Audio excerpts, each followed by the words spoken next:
Hi, everybody. Thanks for joining us today. Really exciting end of year webinar, inventory lessons, going you through a little bit of 2025 all the way through to future proofing yourself for 2026, and looking at it from a lens of the 1,500 companies working with us here at Katana. Thank you all for coming today. I'm really excited because this is one of the few webinars where I get to relax a little bit because we've got a great set of panelists from our leadership team that'll be joining us today. Maybe real quick, just so that we can start it off with a bang. Where's everyone coming in from? Panelist, Ben, Rika, Yepa. I am in Toronto and looking out at the windy, cold, and grey weather that we see here at the beginning of December. Fair, fair. Equally cold and grey and miserable here in Helsinki. Yeah, you win on that one. And I am in the pitch black Copenhagen, Denmark. Uh, Oh my goodness, yes, and I'm from Toronto, Canada, as well as Ben. Yeah, I guess we all chose to be in certain unfavorable climates. But for everyone else coming in today, hopefully it's a mix of you. I know we've got some prospective Katana customers, and partners. So for everybody, we'll go through the agenda quickly, and then we will get set and do a couple more in-depth introductions to the team here, and we'll get into it now. So from an agenda perspective, a couple of just housekeeping notes. First off, you'll see a question Q&A chat box. Feel free throughout to ask questions on anything that you'd like. We'll spend about 45 minutes going through the content on the agenda, about 15 minutes or so afterwards to answer questions. But from an agenda standpoint, we're first going to get into it a little bit around 2025. I'll look back, some of the key industry learnings, things that we've seen here at Katana, things that we've seen from a business perspective, and the businesses that have adapted to thrive throughout the year. And then things to consider going into 2026. So we have a couple customer case examples as part of those two areas as well. And then an overview around how we're looking to prepare from a Katana perspective for next year. So with that, we'll go left to right. But here's today's panel. Ben, can you start us off? Absolutely. Thank you, Mark. So, as I said at the beginning, I'm joining from Toronto in Canada, and my name is Ben Hussey, co-CEO of Katana. Been here for 2.5 years now and spent the last probably 2 decades in the SaaS space in various versions of e-com, inventory management, ERP, and order management. And really happy to be here today with my colleagues. I'll hand over to Rika for her intro. Hi everyone, I'm Riikka Söderlund. I'm the COO of Katana and I oversee our customer and sales teams, customer operations, but also our data team. So I'm the one who gets to kind of look under the hood and see what our customers are up to on our platform and sharing some of those insights with you today. And we have Jeppe. Hi, thanks. My name is Yepa. I am responsible for our product here at Katana. And I've been in various product roles, both consumer facing and B2B throughout many years. And Katana is super exciting because you have both the physical products and the digital solutions, and that gets me excited every day.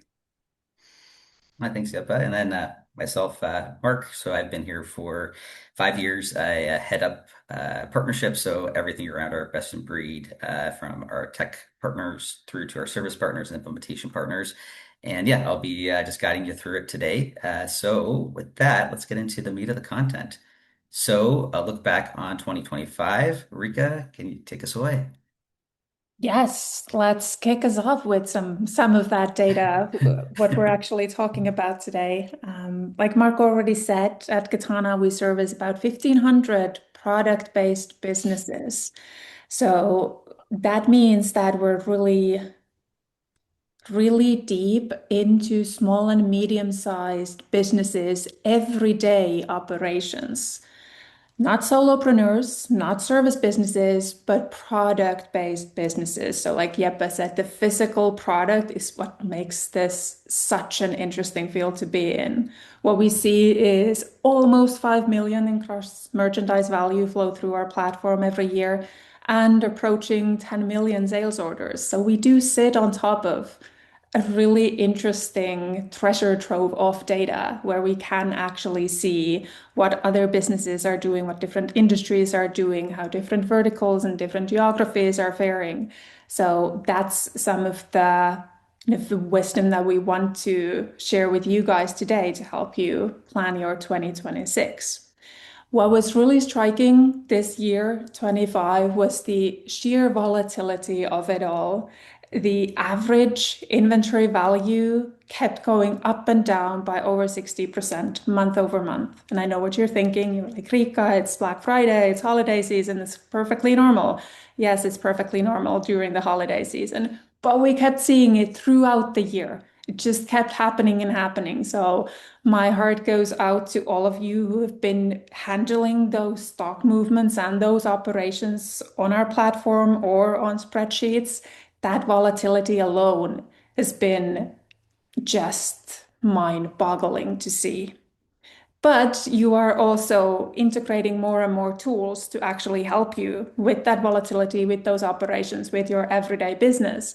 So we are seeing a sharper increase in different tools that are getting integrated into the Katana platform, whether it's new sales channels or whether it's shipping tools or accounting tools, or as you know, you can connect any kind of tools that you want with Katana. So you're also investing in your tech stacks to actually manage that complexity.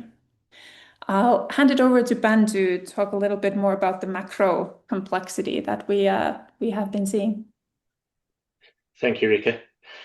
And so, why the volatility? Well, the big headline for 2025 is, of course, tariffs, and not just the tariffs, but obviously the challenges that come around it in terms of freight disruption, supply chain disruption, and overall the general uncertainty.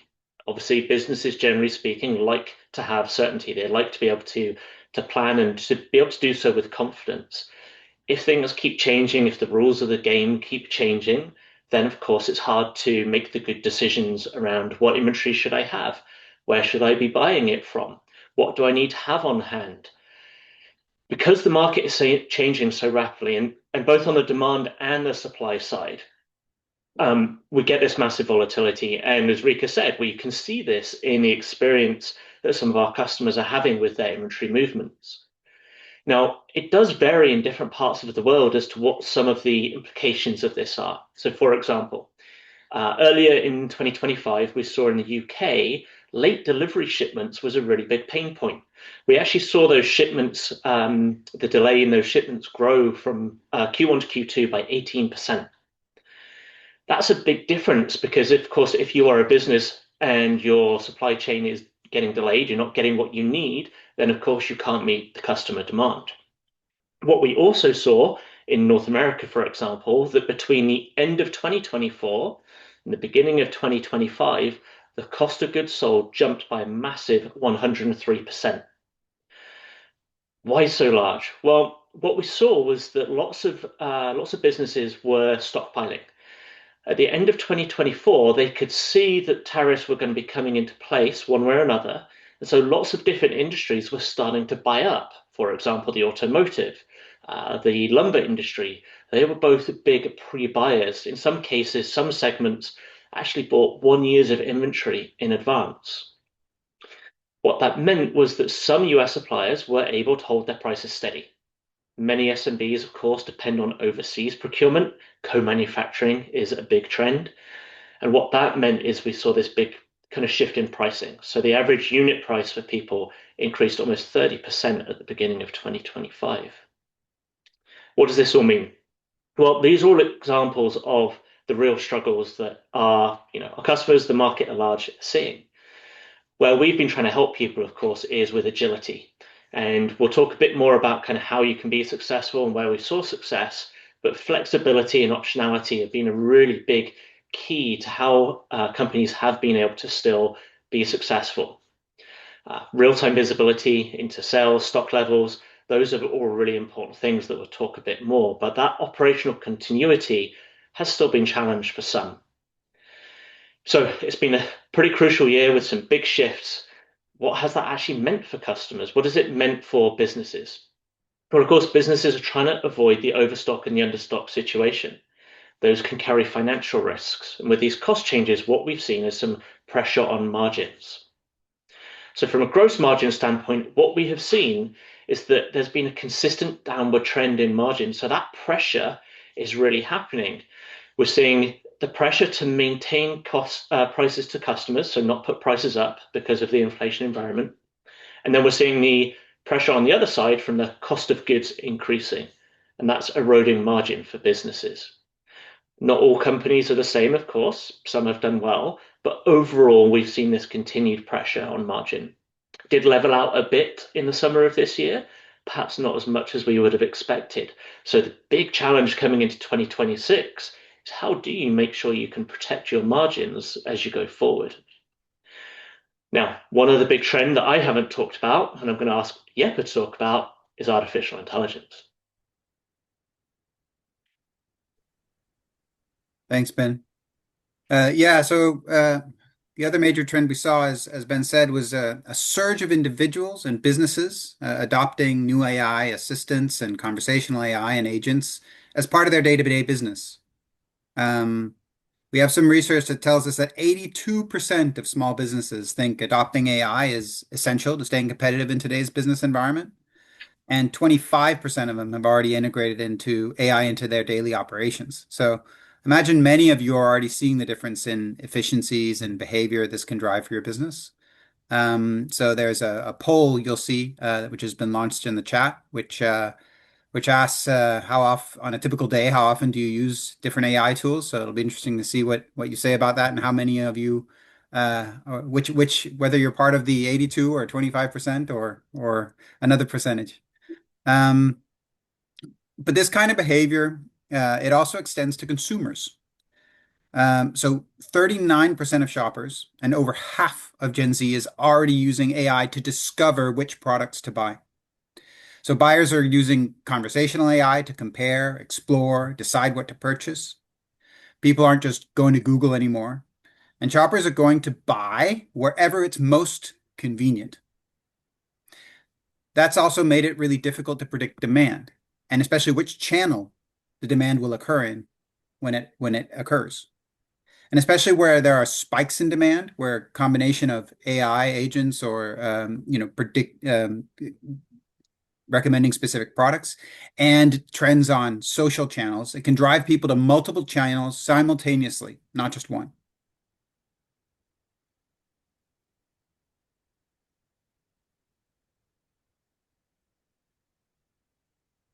Um, and so situations where shoppers, for example, buy from Shopify, Amazon, points of sales, all in the same day and in a volatile manner, just because AI suggested a product, puts a lot of pressure on ensuring you actually have enough products in the right places in order to serve that unpredictable demand. And what we saw this year was that there were many this is one of several situations, along with tariffs, supply chain failures, some of the things Ben talked about, where the manual tools that people had, whether it was spreadsheets or a stack of different technologies which were stitched together in some way, just couldn't keep up. And where systems that had served teams well in the past just couldn't keep agile enough to keep up with the changes. So, spreadsheets can drift out of sync with the rapid changes to inventory, supply, and demand. And especially with companies who are operating in multiple inventory locations, and also selling at volume through multiple channels. It's very hard for those systems to keep up. So what happens is your inventory isn't kept up to date with the changes. Your available to promise stock and purchasing often ends up falling behind your real-time demand. And these were some of the effects of the changes and challenges we saw this year. However, some companies were able to actually navigate these changes successfully. And I know, Ben, you have a bit more information around that. So the way things were always done was not the way that things were successfully done in 2025. So the top performing companies, those that were the most efficient, most effective, ultimately managed to maintain or grow their margin. There was a couple of trends that we saw. First one in some respects is a fairly obvious one as it relates to the supply chain, and that's not being dependent on one supplier.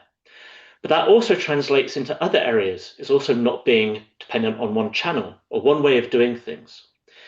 And actually, when I thought about some of these challenges, it reminded me a little bit about COVID. So during COVID, one of the big challenges lots of companies have was that during lockdown, their stores were closed, all their inventory was in the store, and they had no way to get that inventory to their customers. They didn't have the capability to have buy online, ship from store, or buy online, ship from warehouse. In 2025, we saw some of the same challenges for some companies because they weren't able to use their normal suppliers or channels and maintain the margins they wanted. The ones that did well were able to adjust quickly. They could do that because they had the right information. The old saying, knowledge is power, is always true. And so in this case, those companies that did well had the power to succeed because they had live inventory information, as Jeppe said, available to sell or to promise. Was a key metric and a key thing that companies really strive for. What do I have in stock and where is it? Being outdated by a week or 2 weeks or a month, not really an option. We hear the kind of the stories in the media from people that would have a shipment coming over, and during that shipment, a new tariff would go in place, adding 100% to the cost of good for that particular item. And of course, that will take away the margin completely. So that real-time nature of information of your suppliers, your costs, landed costs, cost of good, all of those types of things, and then allowing you to make the right decisions in your right channels around how you're pricing and how you're going to market became really, really important for success. And so shrinking that kind of decision-making timeline, being accurate, and then being able to add things. If you see an opportunity in a new channel, perhaps that's a new marketplace like eBay or Walmart, if you're not in Amazon or whatever it is, maybe through a new 3PL or other types of option. So having a modular technology stack, a modern inventory management system, best of breed kind of e-com accounting, those different elements that you need to run the business versus, as Jeppe said, a kind of stuck together or Excel or in some cases traditional kind of big monolithic ERPs. We found people would struggle with those areas because they weren't able to react quick enough to the market. And it's in part because, I think we can all honestly say in 2025, it was hard to predict what was going to happen next. One day tariffs were legal, the next day they weren't, but, then there was an appeal. And so for businesses, that optionality, that ability to be agile through, the technology, processes, and procedures really helped serve people well. We've got a couple of examples customers, so we'll move on to that. I was about to say, Rika, I think Ben did the intro for you there. Just a quick reminder for everyone, if you want to ask questions that we can answer towards the end, feel free to answer through the Q&A box. And on to you, Rika. Thanks, Mark. Cornbread hemp. This is a good example of a customer who actually has pretty good control of their entire supply chain, and still it wasn't easy in 2025. As the name suggests, it's a hemp or CBD products, and what they do is they need to actually control their supply chain from seed to soil, to crop, to factory, to shipping, to potential recalls, and having that full visibility to every single phase helps, but the operational burden of still doing every single phase manually simply isn't enough in the fast-paced environment that Ben was describing. So think very fast flash sales, peak demand, or other kind of disruptions to your demand that then start to impact your entire supply chain. So simply the amount of hours that you spend to every single step starts to add up to your margins. And as we saw, those margins are under pressure. So actually reducing just the number of hours was one of the things, and the manual work was one of the things that really helped cornbread hemp maintain their margins in 2025. Another example, a slightly different angle, is Mind Baseball, that is definitely operating in a very complex supply chain network. They're also one of these brands that operates in multiple different sales channels. It is fascinating, all the different channels you can find them, from Shopify to Amazon to TikTok to Etsy to Faire, you name it, they've got it covered. So for them being able to integrate all those channels and have that source of truth of inventory that Ben was talking about, to actually able to ship when there is demand is crucial. And because this is one of those very viral consumer brands, they did see those TikTok peaks. It isn't always tariffs. Sometimes it is actually just a TikTok post that makes your demand explode. And you need to be able to adjust incredibly quickly. So not having too much of the wrong product, but not having the right product in a sufficient amount either was something that they were really struggling with, and able to then start to balance out in 2025. Forecasting remains an interesting challenge, and that's something that's definitely going to continue to 2026. Let's say thank you, Rika. So we've gone through some great customer case examples there, a bunch of the operational elements in terms of 2025 and how AI is starting to impact day-to-day operations. But 2026, Ben, looking ahead to 2026, what are we thinking here? Yeah, that is the big question. So while I maybe give some intro into that and how we're seeing it, another quick poll. How is everyone feeling about 2026 and your outlook? Are you optimistic, cautious? Are you somewhere in between? Is the holiday season giving you reason for optimism for the future? Are you seeing some of the challenges persist? So please, if you can, drop it in the chat so we get an idea of how people are feeling. And from my perspective, when I look at 2025, the question is obviously, does this volatility continue? And I think when we look at it, we don't see any signs of that easing up. We think of it as the wave, and there's not just one wave, there are multiples. And so 2025 set the scene. There is obviously macroeconomic instability. I think there's going to be continued political instability, which we've seen in many different places. And so because of that, some of the trends and some of the things we've talked about and the behaviors are going to continue into 2026. Now, as always, change breeds opportunity. So whether you think that's a good or a bad thing, ultimately, depends on your outlook and depends on your business. But what we're thinking from a 2026 standpoint and how you can get ahead for 2026, there's a couple of kind of key areas for 2026 that we look at. So getting ahead. So one of the things we really look for to manage that volatility, to manage that flexibility, is to think about how you do your work day to day. So for a product-based company, whether you're making it yourself, co-manufacturing or repackaging, all of those different types of kind of sourcing options, how you do that and the efficiency you're going to get will come from whether you can adjust how you do things. Can you make your workflow, so your processes, procedures, can you make them modular and replaceable so that you can adjust either to take advantage of opportunity or to save yourself some cost? Because if you can't control the cost of your product, one of obviously the biggest costs in the business, and you're finding it hard perhaps to price differently to market, then what's left in between is the efficiency of your business and how effective you can be. In one of Rika's example on Mind Baseball, you could see that they saved 30 plus hours by using Katana for their inventory because they moved off of Excel. And so they were able to find almost one person's worth per week of cost savings, right?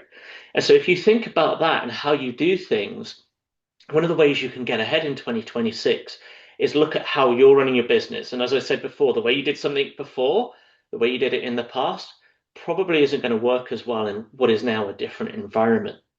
And the same holds true for your inventory level. So primary goal always, what do I have in stock? Where is it and where does it need to be, right? The right product in the right place at the right time. Stockpiling, challenge of course with stockpiling is that unless you're very cash rich, it's a burden on your working capital. And for most small and medium-sized businesses, that's not where you want to be. Also, it can be risky, right? Think about it. If you're in food and beverage and you're stockpiling a product that has an expiration date and you guess wrong, then you're going to be left with wastage, right? You're going to be throwing away lots of your inventory. Equally, if you if you understock, and then you have one of those TikTok moments that Rika referred to, then you're leaving money on the table. So the ability to better forecast demand, to keep the right level of inventory, and also be able to get more inventory when you need in the right places, multiple suppliers, multiple options, again, comes into play here. I think it's really, really important for being able to adjust to that market. The kind of the days of I'm going to plan my inventory a quarter ahead, I think those are behind us. We're talking, days, weeks, not months and quarters now. And then the thing that underpins all of that is, technical terms, we'll talk about a system of record. And what we really mean is that there's one place that you go to for your source of information where you have all of your data. One of the other customers, I think we referred to there, talked about this. But, if you've got your inventory levels in Excel written down on a piece of paper in someone's head somewhere, that's going to make it really tough to make good decisions. As Jeppe referred to, Excel typically stays out of date. There's calculation issues. It can't actually be predictive. And so a system of record that can allow you to get one kind of source of information, get your data in one place so that you can make those good decisions and have that translate into insights and action is another really good way of getting ahead and making sure you are making what is ultimately the best decision for your business. And of course, at Katana, we have a role in supporting this. It's what we do, right? We help people make sure they have the right product in the right place at the right time. So Jeppe's going to talk through some of the things we're thinking about for 2026. Yeah, thanks, Ben. Yeah, so as you've heard, this coming year is going to require you to be agile. It's going to require you to react to changes in the market. And in order to do that, you're going to need to make sure you have your data and systems that allow your data in one place, accurate, and systems that allow you to be agile. And our focus this year is very much on those two things. All that starts with having this unified view of all the data you need to get the products to everyone who wants them, where they want to buy them. So this means all of your supplier data around your products, whether you buy them ready-made or work with a co-manufacturer or make it yourselves, or, as is common, a combination of all three. Data around your inventory, whether it's in your own warehouse, whether it's at Amazon or at a third-party logistics, or, as is common, a combination of all three. And data around your sales orders and fulfillments in all of your many channels.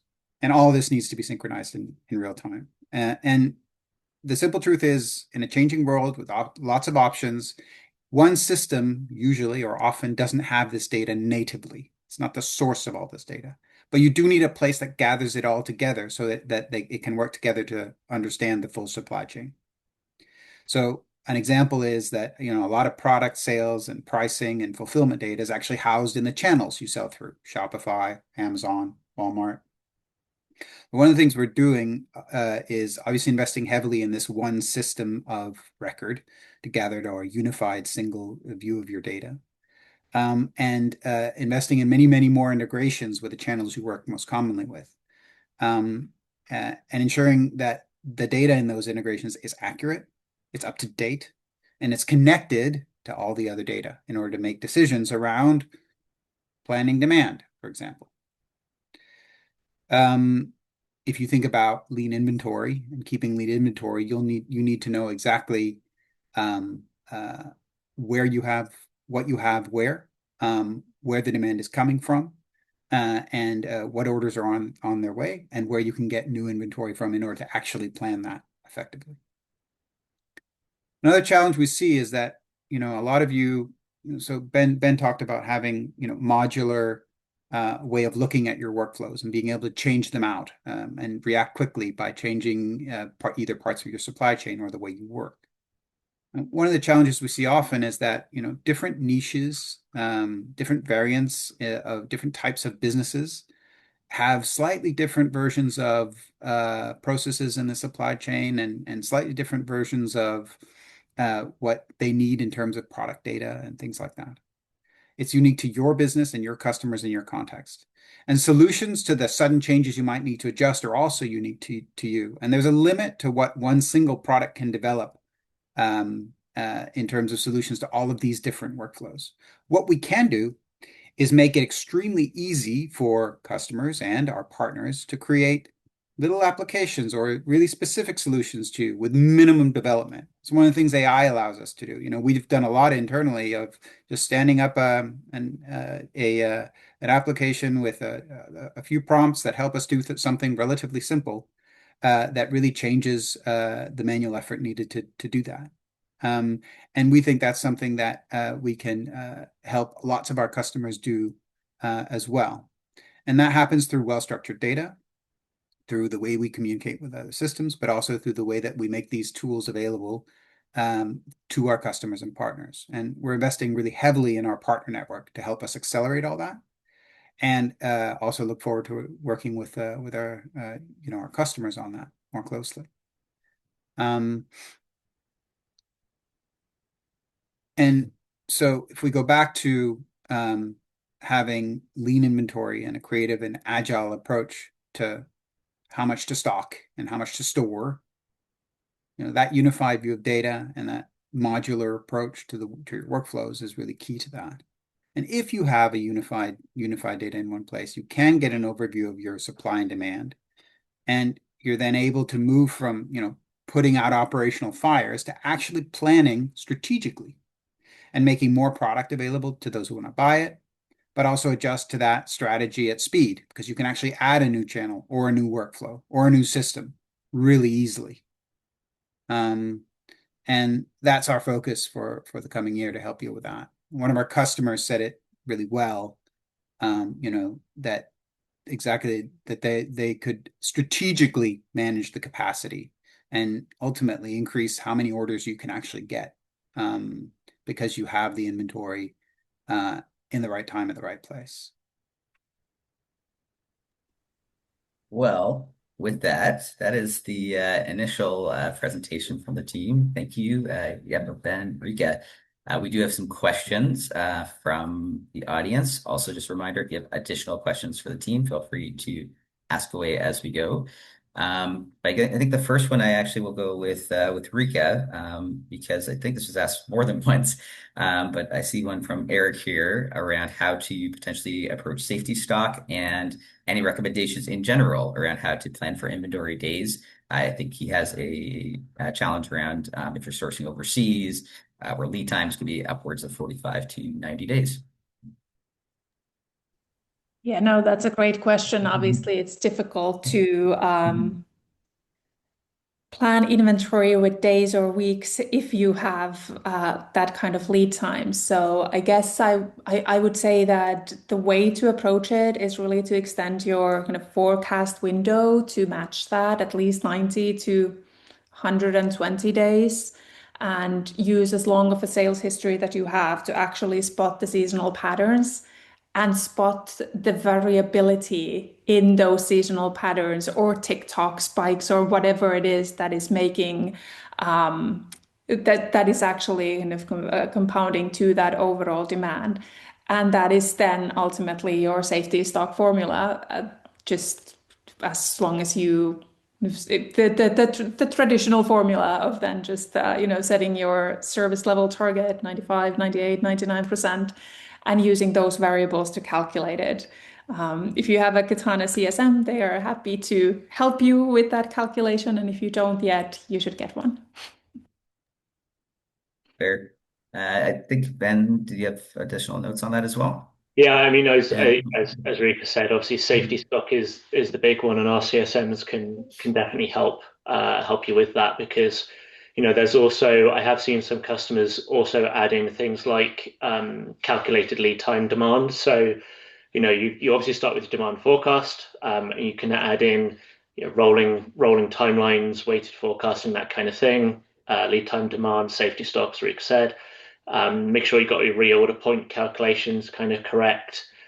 There's also some other demand scenarios. Hopefully, you've got purchase orders on a fixed rhythm. So that's one of the other things I've seen some companies do is have the kind of, let's call it 80% of what they need ordered on a fixed rhythm, and then the variability is something they order as one-offs as separately. So there are a few different things you can do to help with that. And as Rick said, we can absolutely, if you want to email, contact us, we can get you to a CSM who can give you some of those formulas and help you put some of that together. Cool. Well, I got you, Ben. Another question, I think, start with you on this one. How do you define a modern inventory system versus one of those more traditional ERP systems in market? Yeah, so I think we can kind of use the big ones that people will know because they're typically ones that we don't spend a lot of time with customers who use something like an SAP or an Oracle, like use that full stack. They're generally more of the enterprise systems, but when you think ERP and when you hear ERP, you don't normally think of kind of high NPS scores and happiness, right? They're usually known to be pretty costly, kind of painful to implement it. And some of them have been around for 10, 20, 30, 40 years. And so there are many advantages to them, right? You have everything in one place. Once they're up and running, they keep running. The challenge is, though, they're not usually very nimble. They're not very adaptive. They kind of have one way of doing things. And so if you don't fit into that, it can be pretty tough going. The more modern kind of platforms, would be cloud native. So, always on, there's always ongoing product development. There's nothing for you to do to manage the platform. We talked a bit about kind of modular and being composable is another way of phrasing it. And what that means is that you can customize your technology and the things you need to have the right mix of things based on your business, right? If you're selling B2C, you might pick something like Shopify. If you're selling B2B, you might be using a CRM like a HubSpot. And so being able to put that together in the right way so that you're kind of, best of breed in each of those kind of main categories. What we found is that that's a more modern approach that people are taking, and that gives them the flexibility to change things as they go. And as my colleagues have said earlier, integrating that and having things that integrate easily to each other is really important and is a really big advantage for making sure that you have all of that data and all of that information in one place. Makes sense. Going to questions. We got one for you now, Yepa.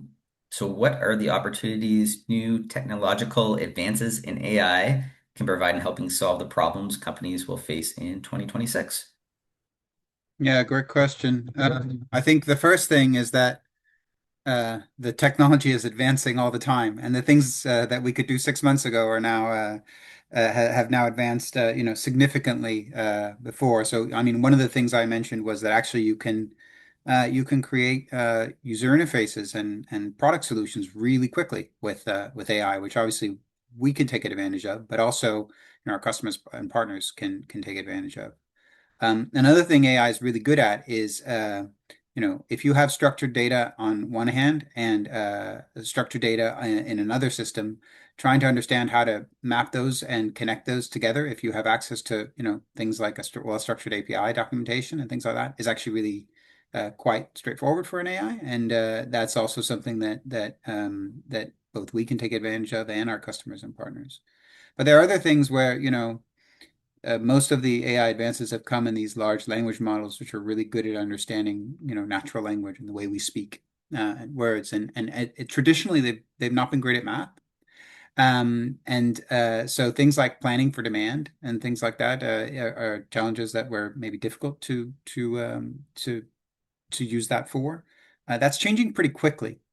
And where we saw that models that weren't great at counting 6 months ago are actually really good at counting now and really good at being quite accurate and checking themselves and things like that. So I think there are many more opportunities in kind of accurate data rich ecosystems, such as someone selling products online in a complicated multi-location, multi-channel world, to use AI to actually get overview of where, things like demand planning or similar types of challenges.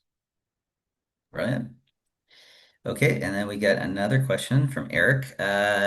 do you have a list of new integrations or applications you plan to tie Katana into in 2026? It can go to anyone on the team. Yeah, I can take this. Cool, I cool. think, one of the things that we're focusing hard in on are these um are the channels that you sell on, because they precisely do have a lot of the information around, not just sales orders and fulfillments, but sometimes also some product information, things like that. So we're doubling down on our connections to the biggest of those, Amazon, Walmart. We're looking at other channels as well, that are up and coming, social media channels, things like TikTok Shop, which are also looking at that. And then, also looking at ways in which to make sure that we get as much of the data, which you have data, you have inventory in your own warehouse, but obviously a lot of customers also store their data elsewhere, their inventory elsewhere, right, in third-party logistics warehouses or on Amazon. And so getting that third-party logistics, order up-to-date order information into the system in an easy way is also something we're looking into. Brilliant. Maybe I can, Mark, just add on as a reminder for folks. One of the things we also have is some of our partners also build integrations into Katana. So as well as the integrations that we build in 2026, I would, I guess, as a reminder or inform that we also have lots of our partners build integrations into Katana. We have this open API that allows anyone to build an integration. So in our integrations marketplace, on our integrations page, what you will see is we actually have lots of integrations built by lots of other people as well. That doesn't mean you have to pay for them all. That just means they're there. And so I would also, if there's specific things you're looking for, you should definitely check that out because there's lots there. And I know Mark has a long list of partners he's working with that will be delivering integrations on a constant basis throughout the year. And so that's we'll be updating that as well as we go along. So there's always something new coming. Love the partnership plug there, Ben, and it's all true. Um, we have another question.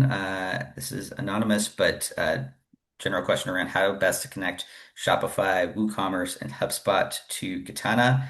Um, so I'll answer that real quick after the call, or actually, we're going to have on the next slide. You can connect to us live, and we can actually showcase and let you just understand a little bit better. But the nice thing about those integrations specifically is they are plug and play integrations. So we're happy to run through all the flows and how everything connects into Katana. So it's something that we can do after the call. I think I'm just trying to see here. Is there any other questions? We have a question around uh, how to balance an external QMS system with Katana's operations workflow. Yep, Ben. Yeah, I was going to say that one of the disadvantages of having the leadership team on this webinar is that you don't have our solution engineer here. And so while we can give you an answer, that is a question that I think it would be good to have one of our solution engineers, CSMs, actually work with you to get the answer because they can give you details. So Rika, correct me if I'm wrong, but I would advocate one of our product specialists to help answer that question. Absolutely. And it's a really good question. And it is something that Katana is really strong with connecting to quality management systems, but also with our native capability around quality management and control. Traceability and regulatory compliance angles are something that a lot of our customers do. So we do have some customer team members who are very well versed in that realm. So yes, please. I think we have a connect to us link coming on the next slide. Yeah, I was going to say just to add to all that, generally speaking, too, we do have Open API, which allows you to connect into just any system of record, and we do have partners in our ecosystem that can help to connect on anything that we may or may not currently have available too. Yeah, I think there was a question around reorder points, which was something that Rika and I both referred to. So we do have reorder points in Katana. They are under the replenishment tab in our planning and forecasting module. Again, if you want some detail on how to use that, we can certainly help you. It would be obviously in our knowledge base and things, but again, we'll give you a link and we can have a product expert take a few minutes and just walk you through it and show you how to use it, give you some, some free training and education, and help you make sure you're getting the best from it. Brilliant. Yep, and that's from Michaela. And then if you have a CSM, they'll be able to help you as well. Cool. I think those are all the questions. So with that, I just wanted to say thank you to all of you for coming out today, spending time with us. Thank you to our panelists, Ben, Rika, Yepa, for the great content. If you are, considering Katana, feel free to scan in the code here, and we will also be setting the details around scheduling some time with our team if you want to learn more. But also, if you are with Katana right now and you have any questions, feel free to reach out to your CSM directly. And again, thank you so much all for coming out today. Wishing you all the best